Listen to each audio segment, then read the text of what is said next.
देवीं सरस्वतीं व्यासं ततो जयमुदीरयेत्। गुरुर्ब्रह्मा गुरुर्विष्णु गुरुर्देवो महेश्वर गुरुर्साक्षात् परब्रह्म तस्मै श्री गुरुवे नमः। बोलिए सियावर रामचंद्र भगवान की जय। राधा और कृष्ण कन्हैया लाल भगवान की जय। उमामहेश्वर भगवान की जय। गायत्री ब्रह्मदेव भगवान की जय। सद्गुरुदेव भगवान की जय। माता पिता गुरुदेव की जय। समस्त संतगण भगवान की जय। समस्त भक्तगण भगवान की जय। ओम नमः पार्वती पतये हर हर महादेव।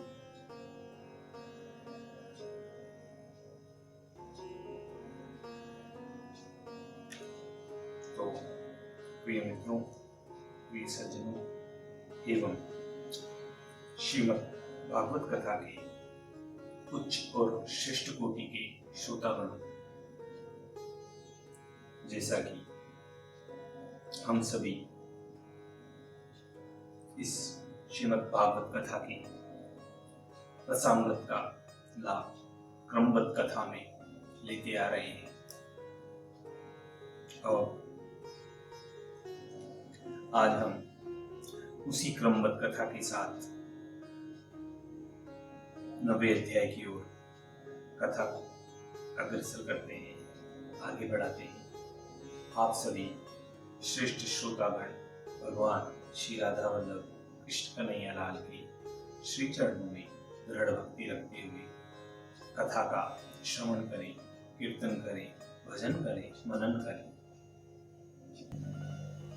तो कहते हैं कि कथा 9वें अध्याय की नाशक सब संदेह,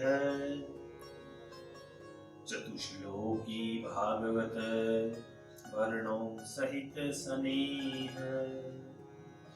श्री सुखदेव जी बोलते हैं कि हे राजन, अनुभव रूप परमेश्वर को देह का संबंध अपनी माया के बिना नहीं होता। जैसे अनायास ही स्वप्न की दृष्टा को स्वप्न के समय का देह संबंध नहीं होता है, अनेक रूप वाली माया से बाल युवादि रूप, देव नरादि रूप की नाई प्रकाश करते हैं। इस माया के गुण में रमण करके मेरा है, हम हैं, ऐसे आप माने हैं। जिस समय अपनी महिमा में उस काल माया से परे ईश्वर में सब मोह त्याग कर रमण करता है, तब अहंकार ममकार दोनों को त्याग साक्षी के सदृश वह रहते हैं। जीव की तत्व शुद्धि का कारण जो भगवान ने सत्य कहा है, वह निष्कपट तप के बिना नहीं हो सकता। ब्रह्मा को अपना रूप दिखाते हैं और दिखाया है, इसीलिए कहते हैं कि नारायण की नाभि से प्रगट भयो अरविंद, ताते चतुरानन भय जो गुरु सुर मुनि वृंद। ताते चतुरानन भय जो गुरु सुर मुनि वृंद। अग्निदेव ब्रह्मा जी के जगत परम गुरु अपने कमल में बैठकर जगत की रचने का विचार करने लगे। इस संसार के रचने के योग्य दृष्टि को वह नहीं पहुंचे, जिससे यह विश्व रचने की विधि ठीक हो। उस समय ब्रह्मा जी यही चिंता कर रहे थे। तब उस जल में से 2 बार यह शब्द सुनाई दिया कि तप करो, तप करो। क से लेकर म पर्यंत 25 अक्षरों की स्पर्श संज्ञा कही गई है। इनमें 16 अक्षर त हैं और 21वां व है।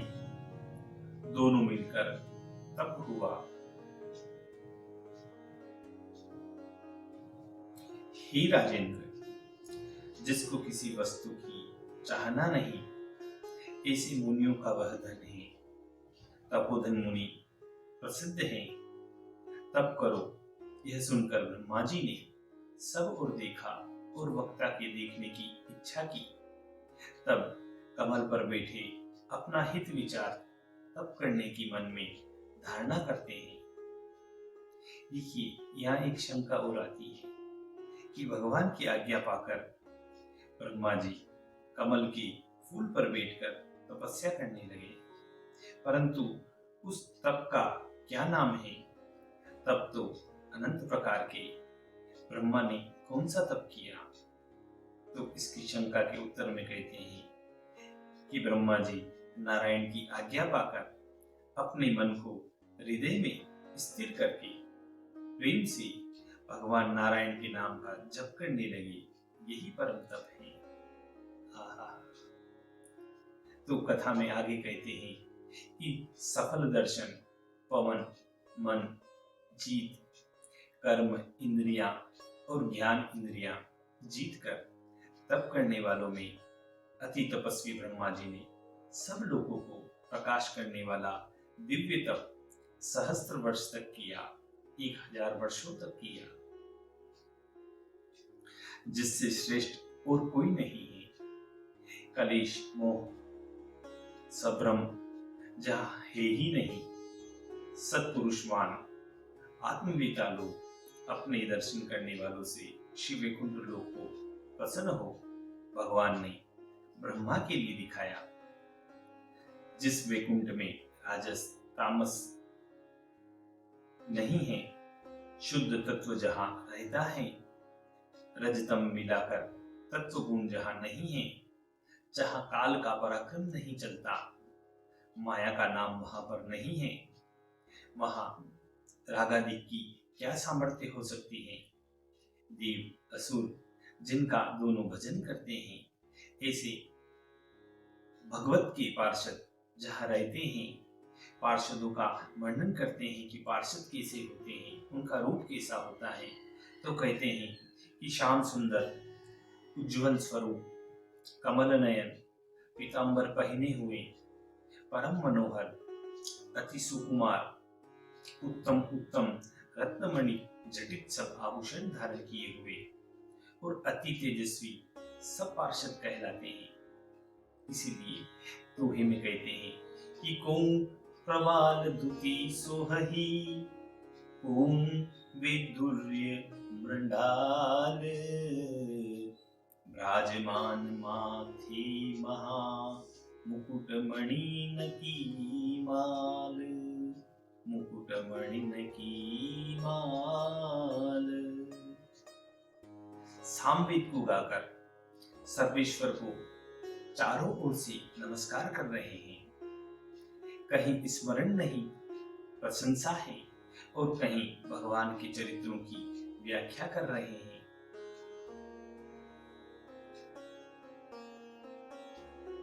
ये सब कौन कर रहे हैं? ये सब जो भगवान के पार्षद हैं, वो भगवान के आसपास भगवान को घेरे हुए इस प्रकार से भगवान को सामवेद के श्लोकों को गा गा कर, अपने रागों में गा गा कर कोई भगवान का स्मरण करता है, कोई भगवान की प्रशंसा करता है, कहीं भगवान की चरित्रों की व्याख्या कर रहे हैं। ऐसे भगवान के सभी पार्षद हैं।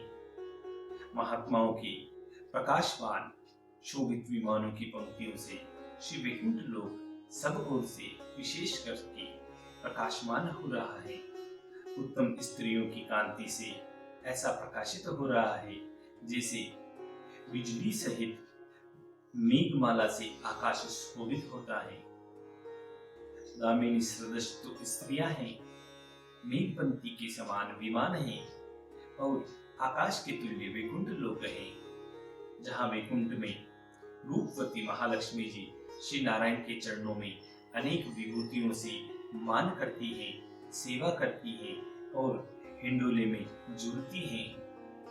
वसंत के अनुचर भ्रमर अनेक अनेक प्रकार से वहां गुंजार करते हैं। अपने प्यारे प्रियतम के चरित्रों को वह गाती जाती हैं और आनंद से जुड़ती जाती हैं।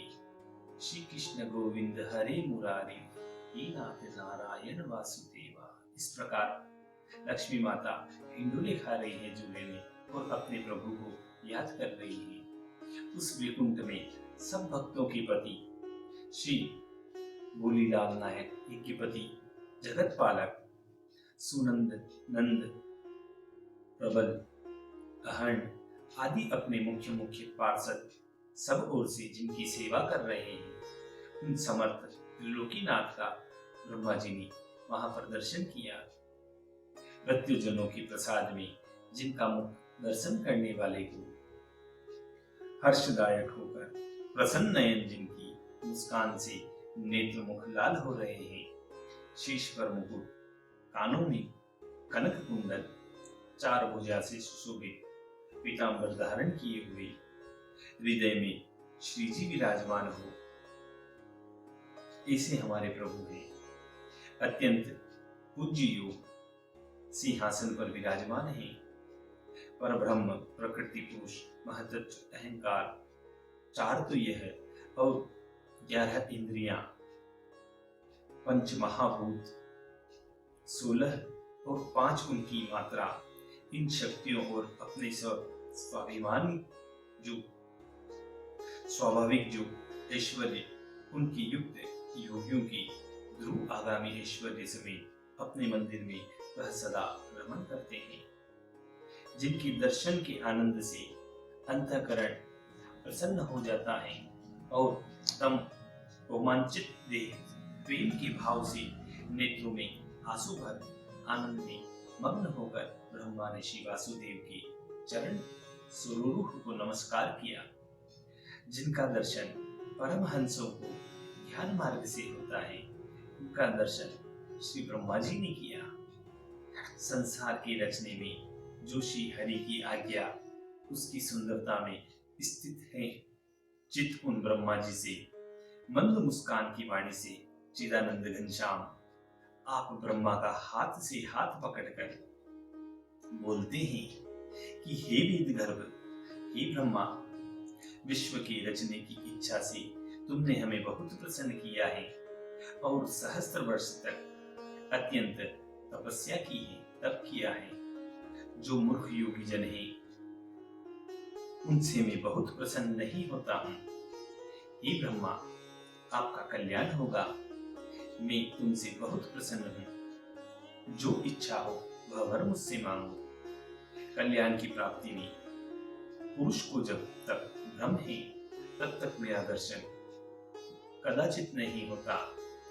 अब तुम्हें मेरा दर्शन हो गया है, अब तुमको कोई परिश्रम नहीं होगा। तुम्हारी जो इच्छा हो वह वरदान मांगो। मेरी मन की इच्छा का यह प्रभाव है कि मेरे लोगों का तुमको दर्शन हुआ है। यह मन में मत विचार करना कि मैंने तप के बल से यह सब कुछ किया है। स्वतंत्र कभी न होना, मेरी ही कृपा से तुमको यह दर्शन हुआ है। जो श्रवण करके एकांत में सहस्त्र वर्ष तुमने तप किया है।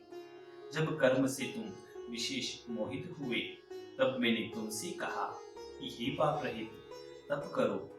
तप मेरा हृदय है, तप साक्षात मेरा देह है, तप मेरी भीतर की शक्ति है। यस्य ज्ञानमयं तपः इति श्रुतेः। तप से ही इस विश्व को मैं रचता हूँ और फिर तप से ही संसार का पालन व संहार करता हूँ। यह तप रूप बड़ा पराक्रम है, बड़ा दुस्तर है। तप का बड़ा प्रभाव है, तप करना बड़ा कठिन है। ब्रह्मा जी बोले कि हे लोकेश, सब जीव मात्र की अधिष्ठाता, सब में आप स्थित हो। दृढ़ ज्ञान में जो करने की इच्छा है उसको आप जानते ही हो। यद्यपि आप ऐसे हैं तो भी हे नाथ, हे भूपाल, आपसे जो मांगे ऐसे मनुष्य को जो याचिक पदार्थ है वह आप मुझे दे दो। आपके सूक्ष्म स्थूल और निर्गुण को जैसे जान सकूं वह मुझसे कहो। जैसे माया के संयोग से अनेक प्रकार की शक्तियों से तो कहते हैं कि सिरजत पालत हरत हो आप ही यह संसार, सत संकल्प करहूं सदा मकरी सरिस विहार, मकरी सरिस विहार, मकरी सरिस विहार। जिसी माया के सहयोग से अनेक प्रकार की शक्तियों से वर्धित विश्व का संहार, रचना, पालन आप ही चतुरानंद रूप धारण करके किया करते हैं। हे अमोघ संकल्प, जैसे मकड़ी अपने तंतुओं के जाल से आप फंस जाती है, ऐसे ही आप क्रीड़ा करते हैं। हे माधव, अब आप दया करके सृष्टि की रचने की बुद्धि मेरे हृदय में धारण करो। आपसे शिक्षित होकर मैं निरालस्य होकर आपके अनुग्रह से प्रजा को उत्पन्न करने की चेष्टा करूंगा, परंतु अहंकार का बंधन मुझे न हो। हे ईश्वर, तुमने लौकिक सखा के समान जानकर स्वर्गादिक में मेरा सम्मान किया है। वह प्रजा के रचने में, कर्म में अव्याकुल होकर उत्तम मध्यमादिक भेद से जीव का विभाग करूं, तब अजमानी मुझको यह महामद न हो, वह मुझसे कहिए। तब भगवान कहते हैं कि ज्ञानम परम गुहामम में यद विज्ञान समन्वितम सरहस्यम तदंगम च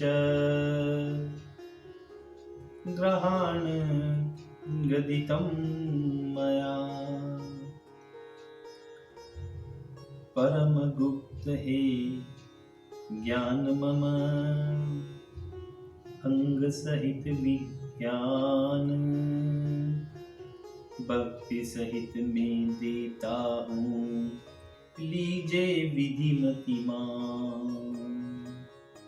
श्री भगवान कहते हैं कि मेरा शास्त्रोक्त ज्ञान अत्यंत छिपा हुआ है, वह अनुभव, भक्ति, सब साधन सहित मैं आपसे कहता हूं, आप श्रवण करो।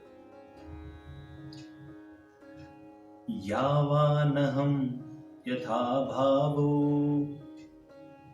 यद्रूप गुण कर्मकः तथैव तत्त्वविज्ञानमस्तु ते मदनुग्रहात्, तथैव तत्त्वविज्ञानमस्तु ते मदनुग्रहात्। जो मोह में जस भाव मम, जस गुण कर्म रूप, होय तत्व विज्ञान तस लहि मम कृपा अनूप। स्वरूप से जैसे हम हैं और जैसे सत्ववान हैं, जो रूप कर्म गुण हमारे हैं, इसी प्रकार तत्वों का ज्ञान विशेष करके मेरी कृपा से यह सब कुछ तुम्हें भी हो। अहमेवास मेवाग्रे नान्यदत् सदस्तः परम्, पश्चादहं पदे तच्च यो वशिष्येत सोऽस्म्यहम्। सृष्टि पूर्व सत असत वपु, रहे हम ही नहीं आन, मध्य हूँ हम अरु अंत में, बचो सो हम ही सुजान।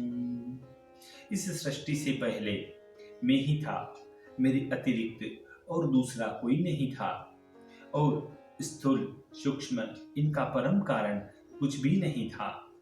पीछे सृष्टि का कारण मैं ही हूँ, पीछे सृष्टि के उपरांत भी मैं ही रहूंगा, और जो यह विश्व है वह भी मैं हूँ, जो कुछ शेष रहेगा वह भी मैं हूँ, और जो कुछ सब सृष्टि का मूल है वह भी मैं ही हूँ। जिस प्रकार सुवर्ण के अलंकार नाक, कान, हाथ, पांव के भिन्न होते हैं, जैसे कंकण, कुंडल, कर्णफूल, मालादि पृथक पृथक होते हैं, जब सबको गला दिया जाए तो फिर केवल कंचन का कंचन। इसी भांति मुझको समझना चाहिए कि अनादि अनंत अद्वितीय परिपूर्ण सिर्फ मैं ही हूँ। आहा, कितनी अच्छी बात कही है यहाँ व्यास जी ने। इसे समझना चाहिए। आप भले ही किसी भी ईश्वर की पूजा करते हो, ब्रह्मा जी की करते हो, आप शिव जी की पूजा करते हो, आप नारायण की पूजा करते हो, या आप अन्य किसी देवता की पूजा करते हो, सभी परब्रह्म के रूप हैं। सभी उन दिव्य अलौकिक उस ज्योति के अंश मात्र हैं। सभी देवता, हम सभी जो भी इस ब्रह्मांड में स्थित हैं, वह सब उन्हीं प्रभु का रूप, अंश, कला, कलांश आदि आदि जो प्रभु की विभूतियां हैं, प्रभु की रूप हैं, प्रभु के जीवात्मा रूप हैं। किसी भी प्रकार से हम माने तो हर चीज में, हर कण कण में भगवान समाते हैं। जिस बात की संज्ञा होती है वह यहाँ कही गई है, और व्यास जी इसी को यहाँ पर सोने के आभूषणों से उसको समझाना चाहते हैं कि जिस प्रकार नाक होता है, कान होते हैं, हाथ होता है, पाँव होता है, और जैसे उनमें पहनने वाले जो आभूषण होते हैं, सोने के हों, चांदी के हों, किसी धातु के हों, तो उनका रूप अलग अलग होता है। गले में पहनने के लिए हार होता है, नाक में नथ के रूप में पहना जाता है, कान में बाली, कर्णफूल इत्यादि इत्यादि आभूषणों को पहना जाता है, हाथ में कड़ा, चूड़ी आदि आदि, और पाँव में पायल, पाइजब आदि आदि। इस प्रकार से उनके रूप अलग होते हैं, पर उनमें जो धातु होती है वह तो स्वर्ण की होती ना। और अगर उन सबको मिला लिया जाए, उन सबको इकट्ठा करके गलाया जाए, तो फिर से वह सोना हो जाता है। उसका कोई भेद नहीं होता है कि उसको गले में पहना है, नाक में पहना है, कान में पहना है। तो उसी प्रकार आप किसी भी भगवान की पूजा करें, भगवान सब एक हैं। अगर उनको आपने अपने हृदय में बसाया है, वह आपके लिए परब्रह्म है। तो यही भगवान व्यास जी यहाँ इस श्लोकांश के अंतर्गत लिखा है, जिसे भगवान नारायण उन ब्रह्मा जी को कह रहे हैं। आगे कहते हैं, किरीतीर्थम यत् प्रतीयेत न प्रतीयेत चात्मनि तद विद्या दात्मनो मायां यथा भासो यथा तमः चेतन में जानो परे हे नहीं चेतन वास सोमम माया जानिए जस तम तस आभास जस तम तम आभास। अर्थ के बीच जो प्रतीत हैं और आत्मा में जो प्रतीति नहीं होती है, उसी को मेरी माया जानो। जैसे दो चंद्रमा प्रतीत होते हैं, जैसे राहु ग्रह मंडल में स्थित होते हैं, परंतु दिखाता नहीं, ग्रहण के द्वारा दिखाता है। इसी प्रकार यह माया कार्यों के द्वारा दिखती है, साक्षात प्रकट नहीं होती। यथा महान्ति भूतानि भूतेषु च वचेष्वनु प्रविष्ठानय प्रविष्ठानि तथा तेषु न तेषवहम्। महाभूत जिमी भूत में अहे नहे करतार तेसे लघु बड़ जात में जानहु वास हमार। जैसे पंच महाभूतों से संसार के छोटे बड़े जीव मात्रों में प्रविष्ट होते हैं, अपविष्ट के समान विदित होते हैं, इसी प्रकार मैं उनमें ज्ञात नहीं होता। एतावदेव जिज्ञास्यम्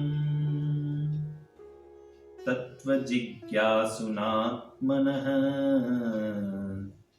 अन्वयव्यतिरेकाभ्याम् यच्चा तस्सर्वत्र सदा मोर तत्व जानो चहे आत्म तत्व को जान और तत्व जाने नहीं, दोते विभू ज्ञान।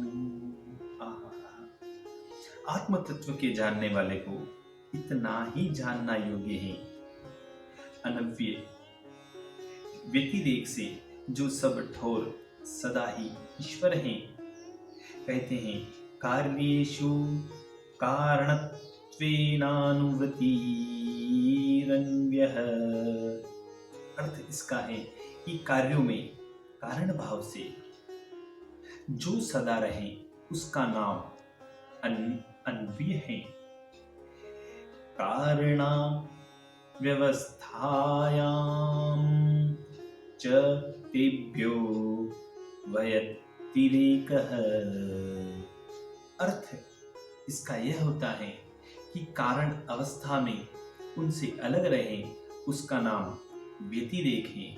देखो दो चीजें बताई गई हैं यहाँ, अन्व्य और व्यतिरेक, तो दोनों को इस प्रकार समझना चाहिए।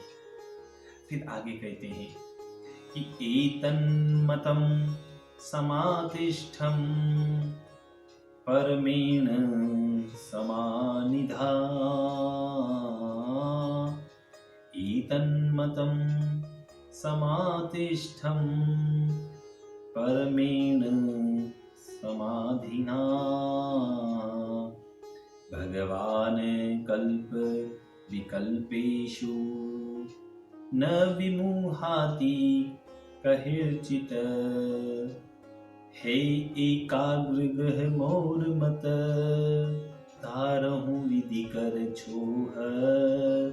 कल्प विकल्प हूँ मैं कब हूँ तुम है न हे वहे मोह।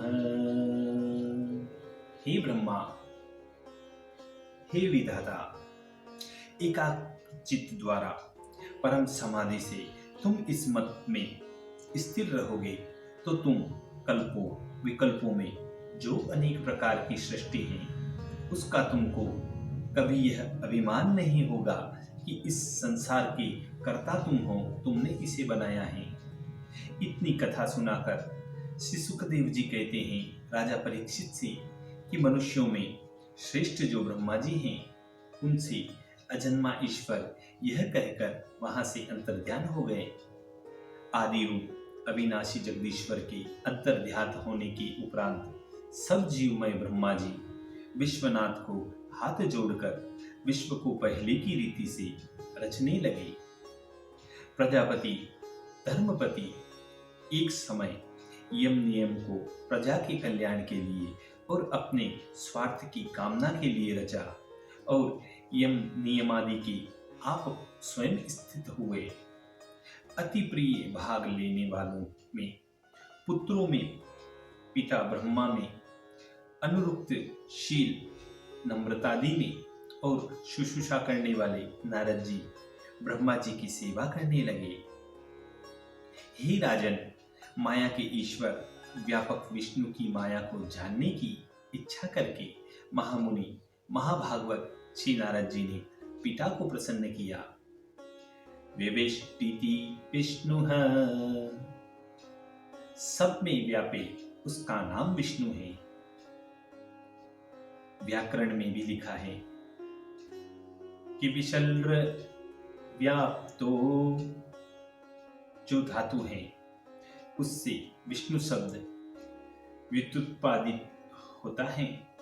सब लोक के पितामह ब्रह्मा जी को प्रसन्न जानकर नारद जी ने पूछा था, जो आप हमसे पूछते हैं, 10 लक्षण युक्त अत्यंत शोभायमान श्री भागवत पुराण जो भगवान ने ब्रह्मा जी से कहा और उन ब्रह्मा जी ने अपने प्रिय पुत्र नारद से कहा, हे पृथ्वीनाथ, सरस्वती के तट पर नारद जी ने परब्रह्म के ध्यानी परम ज्ञानी महातेजस्वी व्यास मुनि को इस ग्रंथ को सुनाया।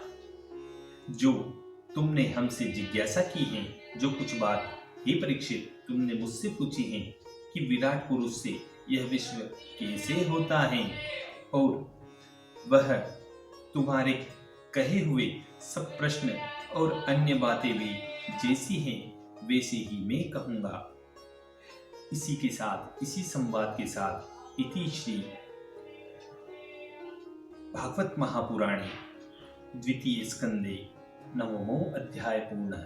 बोलिए श्री कृष्ण कन्हैया लाल भगवान की।